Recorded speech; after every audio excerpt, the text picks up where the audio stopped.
Hi, നമുക്കൊരു മേളയ്ക്ക് പോയാലോ? എല്ലാ വർഷവും ഫെബ്രുവരി മാസം പാലോട് മേള ഉണ്ടാകാറുണ്ട് കേട്ടോ. ഇത് നമ്മുടെ നാടിൻ്റെ ഒരു സാംസ്കാരിക മേള എന്നൊക്കെ പറയാം, കാർഷിക മേള എന്നാണ് അറിയപ്പെടുന്നത് കേട്ടോ. ഇത് പാലോട് എന്ന സ്ഥലത്താണ് ഇത് ഉള്ളത്. എല്ലാ വർഷവും ഫെബ്രുവരി മാസത്തിൽ 7-ാം തീയതി തൊട്ടൊക്കെയാണ് തുടങ്ങുന്നത് കേട്ടോ. ഇതൊരു ഒരാഴ്ച ഫുള്ളുണ്ടായിരിക്കും.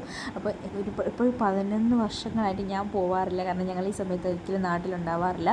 എന്നാലും ഇപ്രാവശ്യം ഉണ്ടായതുകൊണ്ട് നമുക്ക് പോകാൻ പറ്റി. ഭയങ്കര തിരക്കായിരുന്നു.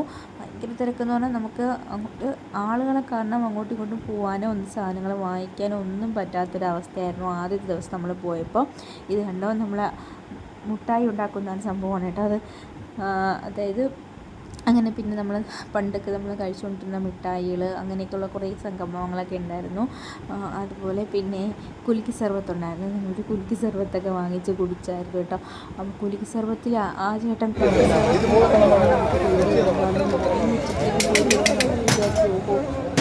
പൊട്ടുകൊടുക്കുന്നത് അങ്ങനെ ഒരു ഇതിലാണ് അവർ ഉണ്ടാക്കുന്നത് കേട്ടോ.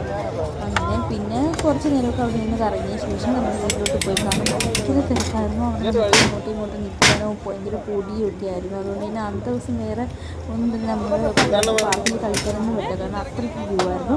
അത് കഴിഞ്ഞിട്ട് വേറൊരു ദിവസം കൂടെ ഞങ്ങൾ പോയിട്ട് അന്ന് പോയി എൻ്റെ ഇളയ മോനെ ഒന്ന് വണ്ടിയിലൊക്കെ കയറ്റാൻ പറ്റി. അപ്പോൾ അതാണ് കേട്ടോ ഇത്. അവന് ഈ കാറിൽ കയറണമെന്ന് പറഞ്ഞ് അങ്ങനെ കാറിലൊക്കെ കയറ്റി.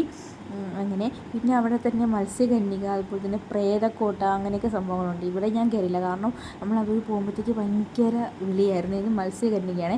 ഇതൊരു ഇന്തോനേഷ്യയിലെ ഒരു ലേഡിയാണിത്. അപ്പം അവർ ഇവിടെ വന്നിങ്ങനെ സ്വിമ്മിംഗ് പൂളിൽ ഇങ്ങനെ കളിച്ചുകൊണ്ടിരിക്കും കേട്ടോ. നല്ല രസമാണ് കാണാനൊക്കെ.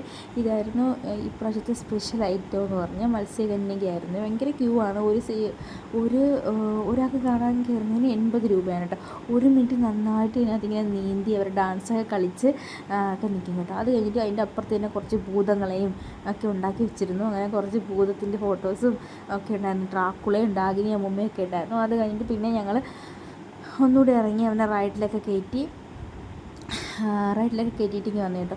ഭയങ്കര തിരക്കായിരുന്നു. നമുക്ക് അങ്ങോട്ടും ഇങ്ങോട്ടും തിരിയാനൊന്നും പറ്റത്തില്ലായിരുന്നു, അത്രയ്ക്ക് തിരക്കായിരുന്നു. ലാസ്റ്റ് ദിവസം അത് ഫെബ്രുവരി 16-ാം തീയതി വരെ ഉണ്ടായിരുന്നു. അപ്പോൾ ലാസ്റ്റ് ദിവസം ജാസി ഗിഫ്റ്റിൻ്റെ ഗാനമേള ഉണ്ടായിരുന്നു. അതുപോലെ തന്നെ എല്ലാ ദിവസവും സ്റ്റേജ് പ്രോഗ്രാമും ഉണ്ടായിരുന്നു കേട്ടോ.